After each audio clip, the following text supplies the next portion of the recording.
Good. Thank you. Welcome to Rotary E-Club of North Texas. Today is Tuesday, November the 11th at 6:04. I'm standing in today for our president, Chris. He is a veteran with the Marines, and he's celebrating with his family today. I also want to recognize David. David is also a veteran, so thank you, David, for your services. Any other veterans out there? My husband, but Oh, that part isn't that that's sitting good. here. Yep. Perfect. Well, thank you guys. Let's go Thank ahead and start out with the Pledge of Allegiance. If you'll please join me in saying the Pledge of Allegiance. I pledge allegiance Allegiance to the to the flag flag of the of the United United States States of America and to and the to the republic republic for which which it it stands, stands, one one nation, nation, under under God, God, indivisible, indivisible, with with liberty and justice for all. Thank you. And we'll pass our opening prayer today because I do not have a prepared platform for you guys today. Just a couple shout outs. I want to say congratulations to Mercedes and me. We were recognized at the district leadership class on Saturday of the club that had the most members there by percentage, and we came in third place. So it's a great, great presentation on the foundation. Mercedes is going to connect with Larry, and we're going to see what we can do to do our part to help support Rotary Foundation. We need to get together. Yes. Yes. Perfect. I had my meeting with Larry yesterday. So Oh, perfect. yeah, Good. it was very nice. Very Oh, nice. good. So yeah, we need to plan something for maybe next week or whenever you're available. Okay, sounds lovely. Let's just be sure to include Chris. Upcoming, we have next Friday, we're going to be out at Envision. We're going to be sponsoring their bingo dinner. I'm still working on a host to help sponsor that dinner. But Miss Linda, do you have any other comments on Envision next week? I was out there last Friday for their art deal, and then that's fun too. They always need help. So Mercedes, anytime you can come over there, they can use help. I usually help Keela. She does the spinning wheel, doing the clay and all that, and she gets all dirty, and I have to clean up the mess.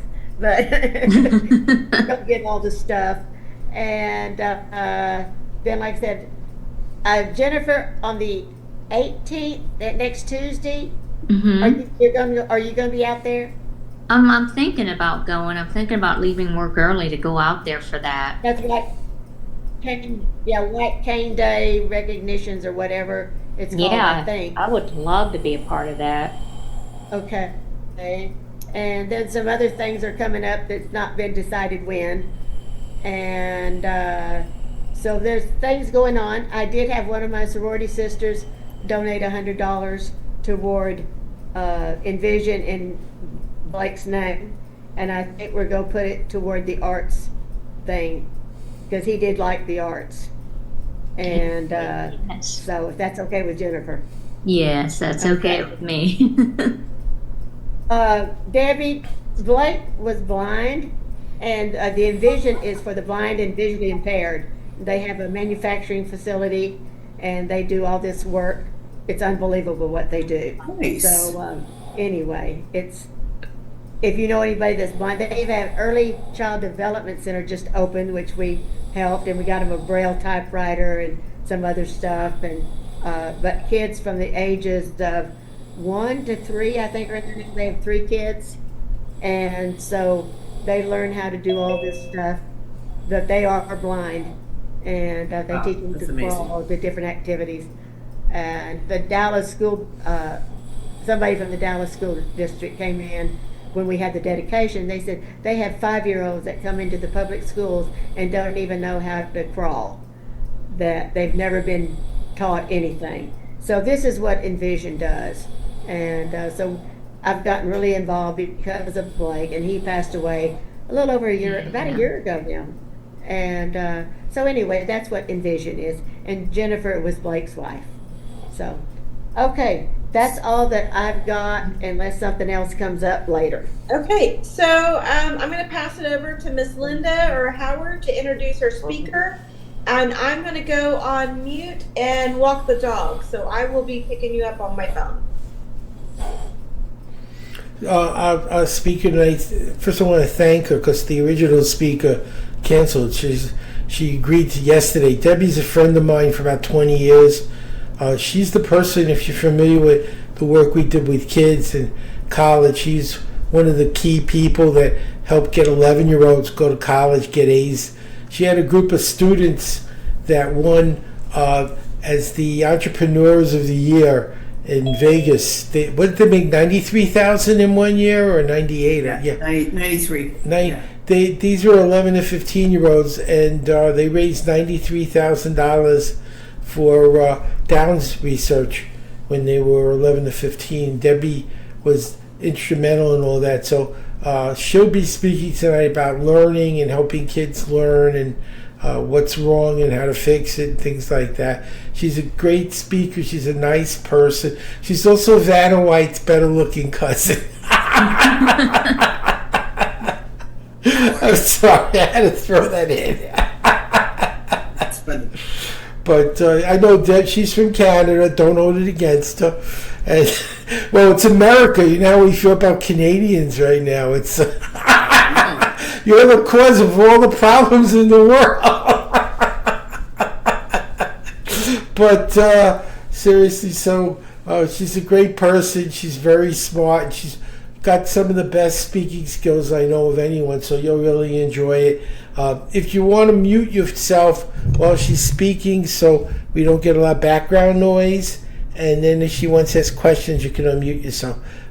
Debbie, usually I go 20 to 30 minutes, and Okay. the floor is yours. Just tell me when you need me to stop and I'll stop. So I'll just start with my background. I think it's important that you get to know me a little bit. So as Howard said, I was born and raised in Canada. Ottawa, which is the Nationals capital, is my hometown. My first job out of school was a Ottawa police officer. And then I moved to Calgary and I worked at a young offender center, which is like your juvenile delinquent halls. And I ran the disciplinary unit for 7 years there.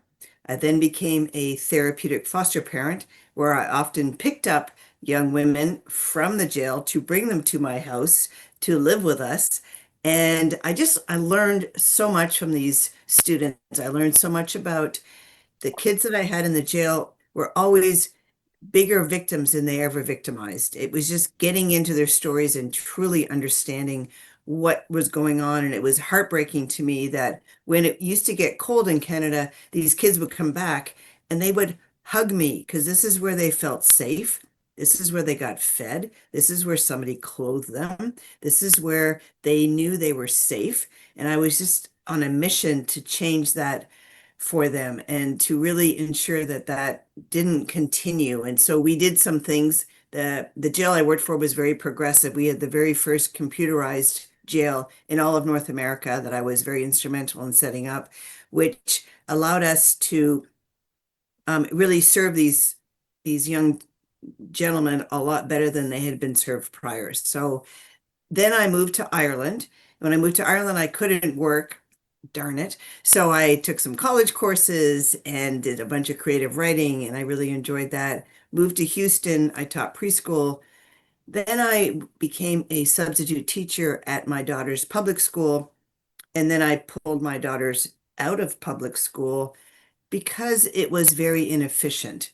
Um, Howard and I share a very strong desire to be efficient teachers and to teach our students to be efficient learners. And what happened was I was going in as a substitute and teaching, and then by noon I was done. Well, because I could manage behavior. And I said to my husband, I don't know what's going on. I'm done by noon every day. He was like, Deb, you're just a substitute. They're not giving you as much. And then I got a long-term teaching contract and realized, no, that's all they had for those students that day. So when I brought my kids home to be homeschooled, I have two daughters who are 35 and 36 right now. My husband was mortified because my background is not education. I've never been formally taught to be an educator. But I learned by teaching them so many strategies and ways to do things that are a little different than what we do in public schools that really made a difference in their lives. And I had an after school program for several years that I ran. And then my daughters graduated. I ran a house school out of my home for 5 years, and that's when I met Howard. And I had 14 students in my house every day learning. And Howard and his business partner would come down and give presentations, and we grew our schools. We ended up having 15 schools around the country and servicing about 1,000 homeschoolers every year. It was a very exciting time when we made a lot of inroads and made a lot of difference in how we affected people and students. And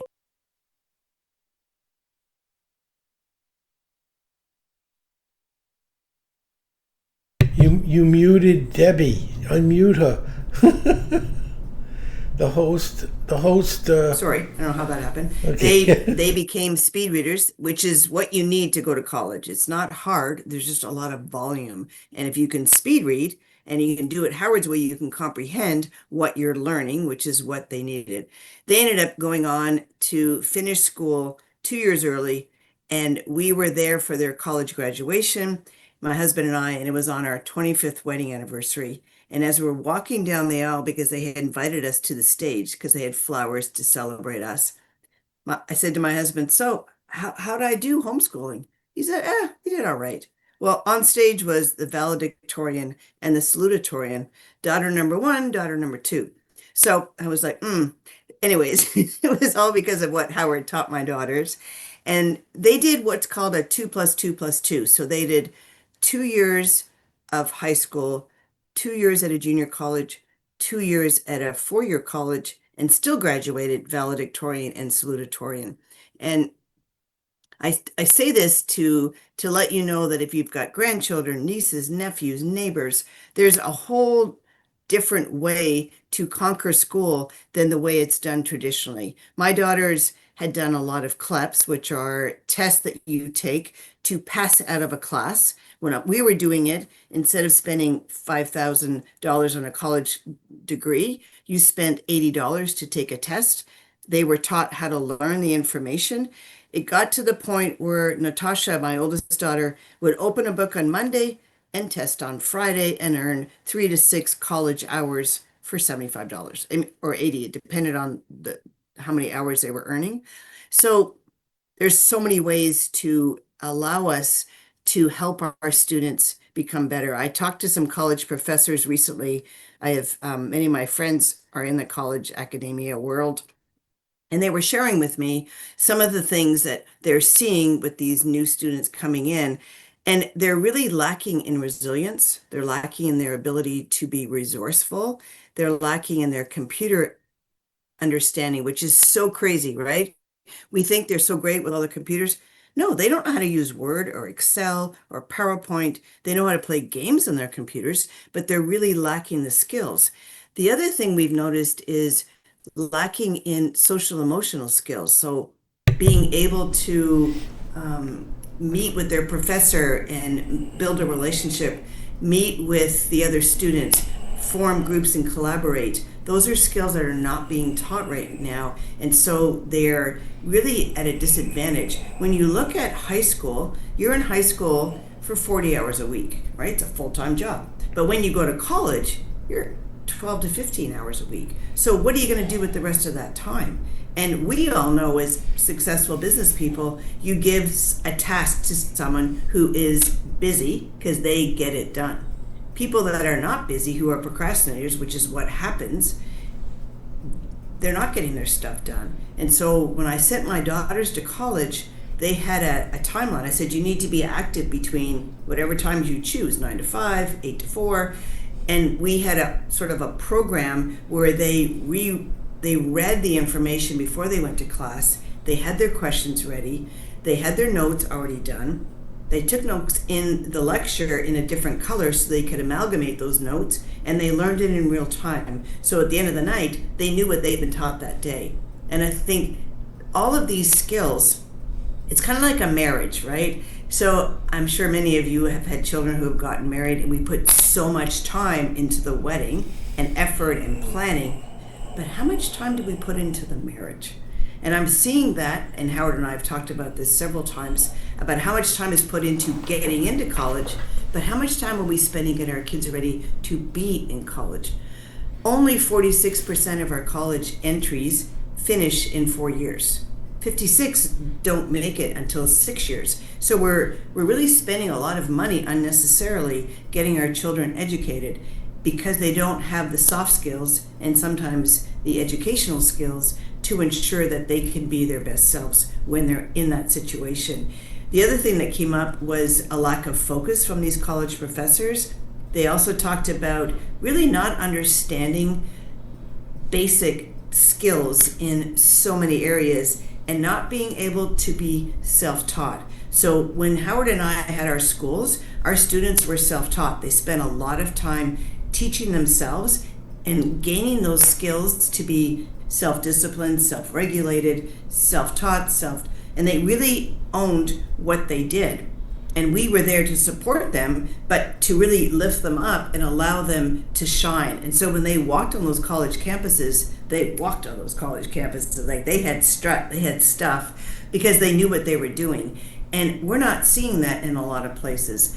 I currently own an elementary school, and I did a TED Talk back in 2019, and it's really cheeky. Your Child is Redundant was the name of it, and it was really talking about if your child doesn't know how to do the 6 pillars that we've identified for our school, which are the ability to connect, which is really important. So imagine go back to being 6 years old, and you think your friends are mad at you.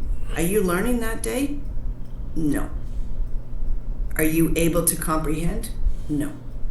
So being able to understand that, have that connection with your teacher where you can go and let them know what you need is super important. Then the ability to communicate. And we teach our 3rd through 5th graders speech class. We give them the opportunity to stand up and do public speaking, to be evaluated by their peers, to really have the opportunity to learn from each other. They do a table topics section. It's much modeled after Toastmasters. So the table topics is when they have a theme and they have 5 questions that they're asked. And 1 question is asked and a student comes up. They have the time from leave their seat till they get to the podium to speak for 1 minute to 2 minutes on that topic. And that gives them that ability to speak on their feet and to really think quickly. Then they have speeches, and then they're evaluated. So they really enjoy that class. They love it. We've gone out in our community in Richmond and spoken to the commissioners, and we've pushed for a couple of different things that we've been able to get granted by the city that the kids have asked for. Something as simple as a sign, because we're private, that says slow down, we have a school here. That's all initiated by the kids, and it's kind of a cool thing. They really feel like they are making a difference and that they have the ability to really hear and their voice is taken seriously. The next thing is to collaborate. So we teach our students collaboration skills, which is very different, as you all know, from cooperation. So when you collaborate, you've got to show up to the table and know what you bring to the table. And I walked in one day, I was making a cup of tea, so Canadian, and I walked in and I overheard a group of 2nd graders. And one of the boys, it was 2 boys, 2 girls. And the little boy was sitting at the table and he looks over at the girls and the other boy and he goes, well, based on who's here, I guess I should do the writing because I'm the best writer. And one of the girls went, yeah, based on who's here, I should probably do the drawing because I'm the best drawer. Like they owned what they brought to the table. And so they practice collaboration as we work on project-based learning on a regular basis. The next thing is to be creative, right? Being able to think outside the box, being able to come up with creativity. We have a 1,500 square foot art studio where the kids are allowed to be in an open environment where they can learn techniques and skills and then go and discover. They don't have to do what I did in 3rd grade, which is why I bought this studio. In 3rd grade, our teacher drew a flower and she walked by me and my flower didn't look like her flower because I'm not very artistic still to this day. And she said, Debbie, you're not very creative. I carried that for years. It wasn't until I convinced myself I write speeches, I'm on stages with thousands of people, I am creative, but it I remind my teachers daily that you have so much influence, you have to mind your words. The other thing we need to be is critical thinkers, and that's our fifth pillar, is to be able to teach our children critical thinking skills. So we do things like Socratic circles. If you're not familiar with that, that is when everyone reads a solid piece of nonfiction information, and then they have a conversation about it where they back it with evidence. As a teacher, you sit out of that circle and you can observe quickly and do an assessment on who actually understood the concept. So there's so many ways to assess students other than paper pencil. We're seeing so many of our students now who have dysgraphia, who struggle to write, but who are very, very smart. And so being able to assess them in ways that isn't a multiple choice test or a standardized test really allows them to show their uniqueness and show their intelligence in a way that might not have been valued in other environments. And then lastly, we teach them how to problem solve, which is really important, and giving them the opportunity, again, to really come into restorative justice circles that we have and resolve conflict and to talk about ways to be resilient. We end each day with a compliment circle. And Howard taught me this years ago. So I want you all to do this with me. We have a little bit of time. Yeah, we do. In the room that it is red. I'm just give you a hot minute to do that. You guys got it? Okay, I want you to close your eyes. I can see y'all, no cheating. Close your eyes. Now I want you to think about everything in the room that's blue. You're like, Miss Debbie, that's not fair. You told me to think about red. You can open your eyes. What happened is what's red got bigger and brighter and bolder, and everything else kind of faded into the background. So when you invite students to look at the greatness in their fellow classmates, that's what they see. That's what shows up. And so when we end each day with a compliment circle, they are allowing their greatness to be showed, and they tell each student. And the template we use is, today I noticed, for example, when I fell on the playground, you observed me, you quickly went in, you got me an ice pack, you brought it back to me, and what that tells me about you is that you are observant, caring, compassionate, and such a good friend. Thank you. That lands. We're a nurtured heart school, which means that we really participate in what's working. So our attention is not on who's misbehaving. Our attention is on doing the right thing and acknowledging the child who's raised their hand and is waiting to speak, but saying, Howard, I see your hands up. I'm going to be with you in a minute. Right now I'm talking to Linda and I'll get right back to you. And Howard's like, okay, she saw me. I can wait a minute. Right? And it's really about that. And the other thing we do with our older students is we have them keep a reflective journal every day where they write 2 things that went well today and 2 things that they could improve upon, didn't kind of go as planned. And the growth we've seen in our students being able to, and we know as adults, being able to reflect is how you grow. Well, that's how you improve. That's how you mature. That's how you become your best selves. And these are all the things that I'm taking from my college experience and bringing into the elementary school level.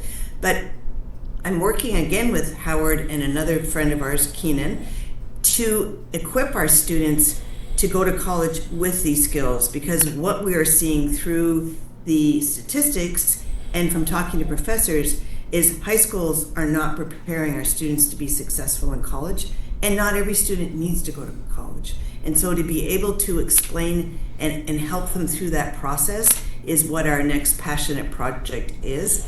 And so we are looking to equip students who are ready to go to college, not just for the marriage, or the wedding rather, but for the marriage. We want them to get into college and be successful, and they're not getting those skills in high school currently. And so we are teaching everything from how do you tap into the professor when there's 500 kids in your classroom? How do you tap into the TA? How do you manage your time when you have hours of time that you've never been exposed to, where you don't have anybody to tell you what to do? How do you learn to take notes if you've never been taught to take notes? How do you, all these different strategies, and we're trying to back it up so we start teaching these skills at a much younger age so they become just who they are and what they do when they end up on those college campuses. My daughters were able to only work during the day. They would read their notes ahead of time. They had their questions to ask the professor. They would come back from their college classes. They would rewrite their notes. They would learn it in real time. They were involved in every group on campus. They had their weekends off. They were called the Flying Elder Sisters. The second week they were on campus, it stuck. All of their professors came to both of their weddings. They just were able to sort of walk on that campus and own it. And I want that for all of our students.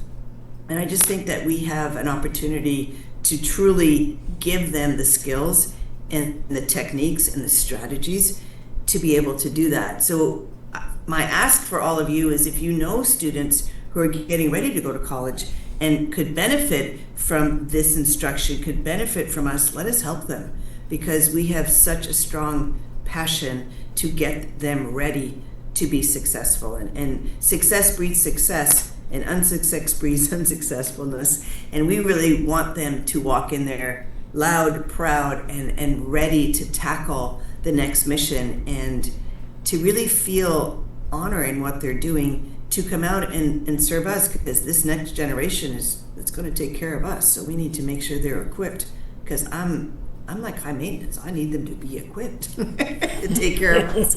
Are there any questions that you guys might have? I'll stop talking for a hot minute and see if anybody wants to unmute and ask any questions. I have a question. I have a grandnephew who's autistic, but he's like in the 8th grade. Is this type of thing something that might benefit him? Absolutely. I have, at my school, Linda, I have several autistic kids on the spectrum, and they bring with them a certain charm and an ability that once we're able to, I don't know how on the spectrum your nephew is. Well, he's not that verbal. Okay. Yeah, so being able to meet them where they're at is what we do. We're all about content mastery, but really meeting students where they're at and getting them to where they need to be. And in order to do that, you have to truly understand and make a connection. So let me tell you a story. So yesterday, a woman posted on Facebook that her 7-year-old had cut holes in, I don't know what it's called, but the base of the bunk bed above her. You guys know what I'm talking about. It's kind of a fleece thing. She'd cut holes in it and made a big mess of it. And her mother was determined for her to earn the money to replace that piece of material. So she put it on Facebook. I don't know this woman. I responded and I said, "Oh, I love what you're doing as a parent. I will take her." She came to my house today. She spent an hour with me. We made dinner. We did laundry. We pulled weeds. We cleaned the pool. We walked the dog, and she did dishes. And then I paid her $20. She is so excited. We're like besties now. We connected so closely, but it was meeting her where she was at, listening to her concerns, and being willing to accept. I just treated her like she was a person who had value. And that's exactly what we do with our autistic students, and the leaps and bounds they have made. I had one dad a couple of years ago. His son was very autistic, and he was a vegetarian and felt strongly, his mother is a vet, felt strongly about protecting animal rights, and got very, very verbal and upset when the kids would talk, like, especially about Thanksgiving and eating turkeys and eating food like that. And about 1.5 years of him being with us, the dad came into my office crying, and he said, "Eli's therapist just said he's not needed anymore. Whatever you're doing at that school is allowing him to progress to heights that they can't possibly do in a therapy situation." So yes, in answer to your question, we can help your nephew. We'd be happy to. We'd love to.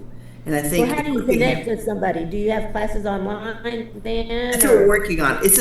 We are getting ready to launch. So our first thing is going to be a conference with parents and a free webinar to let parents know what we're offering and to help them understand their unconscious incompetence. Most parents believe if their child is getting A's in high school, they're ready for college. Could not be farther from the truth. They're just not. And so we want to bridge that gap So there's, it's a lot of money to go to school, right? It's like $60,000 to send your child to school. I don't want them coming home at Thanksgiving of their freshman year because they can't be successful. So what Howard Keenan and I can do is equip them to be successful so they can finish in 4 years and go on and live their lives. So that's what we do. Yeah, he's going to a private school now, iHearts, I think. So Nice. What part of the country is he in? Irving. Irving, Yeah. okay, South Texas. Yeah. Okay. Yeah, I'd be happy to speak with him or his parents if you want to give them Well, my. basically, his grandparents are doing most of the raising. His mother has a job where she's off and about, Okay. sales or doing all this type of stuff. But we Gotcha. bring them out to Challenge Air. I don't know if you know anything about that. It's where Yep. kids, local pilots, okay, well, then the kids who go up, they can hold the steering wheel, and then they figure if they can fly an airplane, they can do anything. Well, the first time we took him out there, he was going to, a balloon popped, and he just went, taking his shirt off and ballistics, So we got him on the airplane, and he thoroughly loved it, and he's been back twice more now. Nice. But, so we're Yeah, working. it's really, I watched, when I had my after school program, it was across the street from a middle school. And I watched these kids come in and I said, you need to tell me what's coming up this week. So they would tell me what they thought was going on. I would email their teachers, this is what so-and-so believes is going on this week. And the teachers would email back and say, no, we have a test on Thursday. We have this due on Friday. So it was getting them to start to own their responsibilities, but also the high school and the middle school send home review sheets. Well, you don't get those in college. You don't get a list of here's what's going to be on the test, study this. You have to be able to learn those skills. Well, if you keep getting held a sheet that tells you what to study, how are you going to learn those skills? So those are all the things that Howard and Keenan and I have dissected to figure out where are the holes, where are they missing these skills, and to be able to teach them. And that's something the three of us are really passionate about, is making sure they're equipped to be successful. Because your job as a student is to be a student, and it is you, it's your identity, and we want them to have a strong identity. Anyone else have any questions? You're muted, Jack. Did I mute her? He's muted. He's trying to talk, but he's muted. There we go. Okay. Am I good? You're good. Hello. Yes. Okay. Charlotte's also muted. Okay. Yeah. My question is this: talking about this Child Act law, how it affects parents from bringing up their own child, the way they want the child to be, but sometimes they want to do things that will straighten up this child's head up, but sometimes they see themselves violating the Child Law Act and all that, making these children to call the cops on them and stuff like that. How it makes children become so disrespectful to parents, and so my question is, how is these challenges affecting the child, the parents, and the institution? And I think, great question. And I love your energy, by the way. And I think we need to start young with giving. Children are so incredibly capable. I had my daughters making their own carpool deals with other parents when they were 8. And my husband was mortified when he heard that. And I said, no, we scripted it, we rehearsed it, we role played, they made the phone call. Was it hard? Yeah, that first time, maybe the second time, maybe the third time. And then they had those skills. So it's about equipping our students to have the skills that they need to be successful. Because, self-esteem is not what others say about you, it's how you feel about what you have done. And if we don't give these children an opportunity to do stuff, to actually be successful in what's required of them, they don't get to have that skill. Playing video games just brings their head to mush, and it doesn't show them how wonderful they are. But allowing them to participate, I mentioned earlier, I'm not sure you were on yet, I bring 4 of my students who ask me every Monday before my Rotary meeting on Tuesday, can they come? And they come with me, and they volunteer and help our Rotarians. On Friday night, 3 of them went and passed out popcorn at a movie. The Rotarians popped the popcorn, and it's a community event at a park, and they handed out all the popcorn to everyone. They were so proud when they came back to school on Monday that they had taken the time to serve others. And I think serving leadership is really what I teach my students. We're getting ready to work with Interact. You guys are familiar with that, which is the high school version of Rotary. My students are going to go in, my 5th graders, and teach the high school students leadership skills because they know them, because they've been taught for the last 5 years how to be a servant leader and what that looks like, and the communication styles that you need, and how you need to listen, and how you need to act. And so this high school teacher is bringing in my 5th graders to teach her juniors and seniors leadership skills. So there's so much availability for allowing our students to feel that sense of capability that really resonates with them, and then they can go on to do greatness. And I hope that answers your question. I'm not sure it did, but it's really about believing in our children, listening to them, and learning is a fine line. If it's too easy, they get bored. If it's too hard, they get frustrated, which is why connection is so important to me. In fact, the first 2 weeks of school, I don't allow my teachers to teach anything academic. And the first year I did that, I almost had a mutiny on my hands. They're like, Debbie, we have to be teaching. But I said, no, if you will invest in them personally, if you will get to know them, if you will connect with them, you will have no behavioral issues to speak of. And now you can really learn. And at the end of the year, I have them also write a letter to themselves talking about what the school year is going to look like in as much detail as they can. And I said, if you set your intentions, that's what's going to happen. And at the end of the school year, they were like, oh my gosh, our kids did like a year and a half worth of math. They progressed so much. I said, right, because you fed in and you were able to dive in and go deep with the culture so they felt safe so they could learn. And I think that's what we need to do as parents. That's our obligation, is to really listen to our students, listen to our children, and allow them to understand how incredibly capable and amazing they are. And that's our job. I think in public schools, my next door neighbor teaches 4th grade math and something else, but they have their curriculum and they have to do that. And so therefore they don't have that leeway that you can give as owning the school. They don't have that in public schools. They don't. You're going to do this on this day, this on this, and so forth. And she has some students that are really horrible.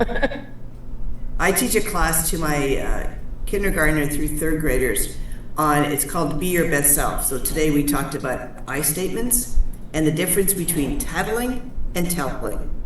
Very different. So tattling is to get your friend in trouble. Telling is to keep them safe. And teaching these concepts and taking the time to do that. So they had different things that they cut out and colored, a hammer, a wrench, tape, and a screwdriver, where they wrote on there, I can use my I statements. Do you guys know what I statements are? It's instead of saying you, because when I say you, Linda, made me so mad, you get defensive, you come back hard. Instead of I say, Linda, when you showed up late to lunch, it really hurt my feelings that you didn't honor my time, and I felt disregarded. And now you have a chance to come back and go, I'm so sorry, Debbie, I had a flat tire. It was the best I could do, right? But when we come in with those you statements, we put people on the defensive, and that's not our intention. That's not what we want to do, but that's all we've been taught. So you're right, Linda, I have an amazing amount of time to teach things. For example, on Friday afternoons, we do Genius Afternoon, where my students first semester are allowed to pick a passion project and do a deep dive. So, for example, one group right now is trying to figure out why penguins can't fly. Another group is learning magic tricks that they're going to share. Another group is working on a gymnastics routine they want to share with us. It's whatever is your jam. You get to dive in. I'm going to give you 3 hours and resources and promote you and provide you with whatever you need. It's not a free-for-all. They have timelines that they have to meet. It's a project management. I'm really teaching them project management through this, and they have to be engaged. And then they will present their project, whether it's a PowerPoint or a poster, or they're doing a magic show for us, or showing us their card tricks. And then after Christmas, they come back and we get ready for our bazaar in May. The first Sunday in May, we have 4 hours to sell our wares. And the city here in Richmond loves us. They give us this huge tent. I think it's a 30 by 40 tent that they set up. The kids bring their tables and they set up their booths and they sell their wares. But it starts with, do I want to be a solopreneur, an entrepreneur with a friend, or do I want to join a team? Once they figure that out, then they decide what their product is, and then we do their first Shark Tank. And that first Shark Tank is to share with us what their ideas are. It's market research. Would you buy this? If I made this bracelet, would you buy it? Is this something you guys think would sell? So they share that. The next Shark Tank is they provide a prototype, and they also have to tell me what it costs to make one of those items, which is the hardest part of this whole procedure for them, because they have to break it down. And they're like, but Miss Elder, we already have the canvases at home for our paintings. And I'm like, doesn't matter, go online, find out how much it costs for one canvas, how much it costs for the paint, figure out what it costs to make one painting, so we can then set the pricing. Then they do that, they write an angel investment letter where they ask someone, typically their parents, their first year and third grade, for money to support their business, to be an investor. But after that, I really encourage them to go maybe to church members, a neighbor, an extended family member, to ask for money to invest in their product. The first year I did that, I walked back to my desk and there was a letter on my desk asking me to invest $50 from one of my students. I'm like, oh yeah, back at you. That was really smart. So I did. And then they go into full production because now they have the money and the supplies, and we do that on Friday afternoons. And then about the middle of April, we talk about how do you engage a customer? How do you make your space engaging? So if they're 5 feet away, you wave, you make eye contact. If they're 3 feet away, you engage them in conversation, you bring them in to help them be a consumer, to allow them to buy from you. And then when the day is done, the money comes out of my bank account that we've put in through Square. And the first payment we make is to their investor, and that's in a sealed envelope that goes home. And the money is split 50-50 with whatever they made. Last year, our top producer made $1,138 profit, not revenue. And the kids know all those terms. They know they have to provide me with a P&L sheet and a balance sheet before they get their money. So they're very familiar. We teach them financial literacy with the rule of 72, how to compound interest works. Like, they're very familiar with a lot of the financial strategies so that they can make decisions if they want to be an entrepreneur, if they want to work for somebody else, if they want to save money. One year I had a student come to me right before I was giving up the money, and she said, Mrs. Elder, I just need to tell you, I think I did most of the work on this project. And I said, yeah, I watched that. I saw that you did most of the work. And she said, well, my mom and I think I should get most of the money. I said, I bet you do. I said, but it's a 50-50 split, so next time pick a different partner. So what a great gift to learn in 4th grade. My daughters learned picking the right people to work with in college. So the first time they were in college, they were at an entrepreneurial business college, and they did a lot of hands-on group work. And they were kind of thrown into a group. They didn't know anybody. It was their first year. And the other 4 members of the group did nothing. They called me the night before that the project was due, basically saying, we've got nothing from them. I said, well, you have 2 choices. Either you do the work, get the grade, or you let your GPA suffer. They're like, we're not doing that. So they did all the work, get it done.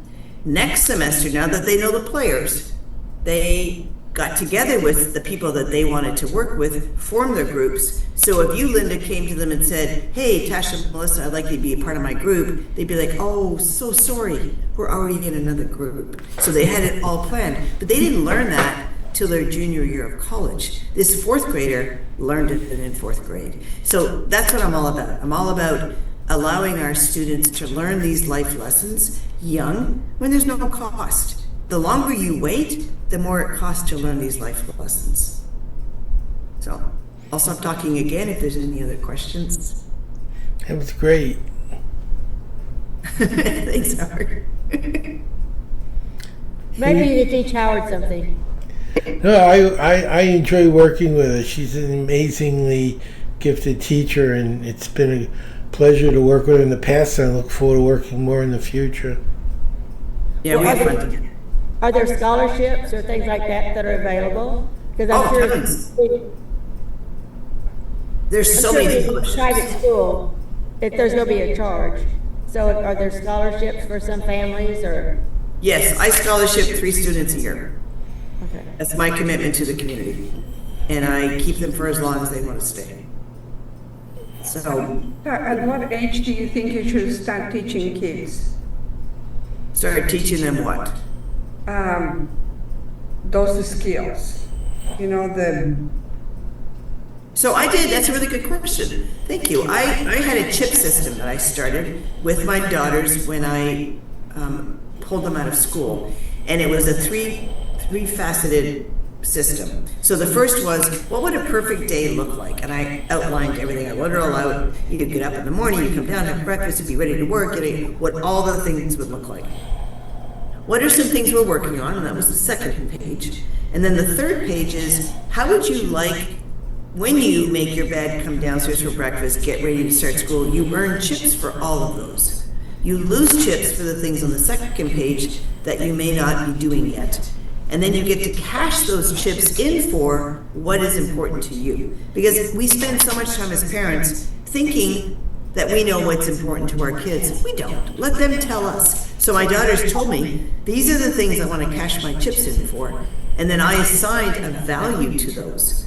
And it allowed them to work on intrinsic motivation, because we are not motivated intrinsically initially. We have to we are motivated by external items, right? So allowing your child, your student, your grandchild to be internally motivated takes some steps. And this system, I've used it with thousands of kids now, and it works every single time, because they just they do it, and then they kind of like leave it, where they're like, I don't need it anymore. I'm internally motivated to do what I need to do. And believing in them, which is why this reflection journal makes such a difference, this compliment circle, and giving them the tools to demonstrate to themselves that I'm amazing, right? We don't need to be told by anybody else. We need to figure out a way to really internalize how amazing we are. And that's what I give to my students and my children. That's what's so important to me, is allowing them to really feel like, I'm amazing. Like, oh my goodness, look what I can do. And when you have that, success breeds success. You want to challenge other things. And we talk a lot about mistakes. I said, you need to make mistakes. And if you're not making mistakes, you're not pushing yourself hard enough. And if you're making the same mistakes, you're missing the whole point, right? We talk about setting SMART goals, which I'm sure you're all aware of. And we set them. I set SMART goals with my students. We revalue and revisit those goals on a regular basis to ensure that they're progressing, because I want them to see how amazing they are. And that only happens if you're going somewhere, if you have somewhere that you're getting to, if you have milestones to accomplish. So, did that answer your question? yeah. How many teachers are in your program? I have 8. We're a small school. We're 50 kids. It's very tiny. Yeah.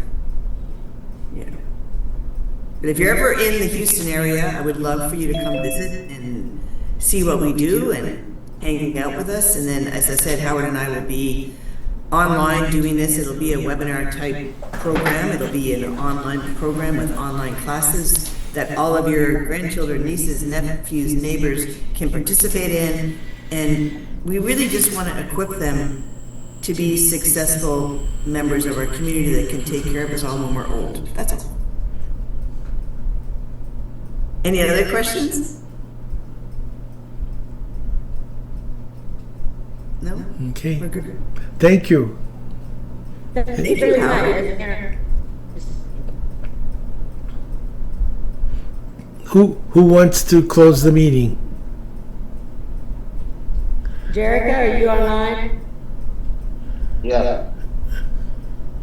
Jerica, I don't see her. the four-way test. Yeah. Come on, Jack, you know the, I got this. Is it the truth? Are we ready? Number one, is it the truth? Yeah. Is it fair to all who are concerned? Will it build A goodwill? little better will it be Beneficial? Sir. And number five, will it be fun? Good job. Thanks. Good to see all of you tonight. It's great. Good to You see guys you are all. amazing. Thank We you got so in more much. members tonight, Debbie. It was awesome. Thank you, Linda. And Debbie volunteered yesterday, so this is how much time she had to prepare. So I thank you for such a great job on such short notice. Really nice job. Thank you. Thank you. Thank you.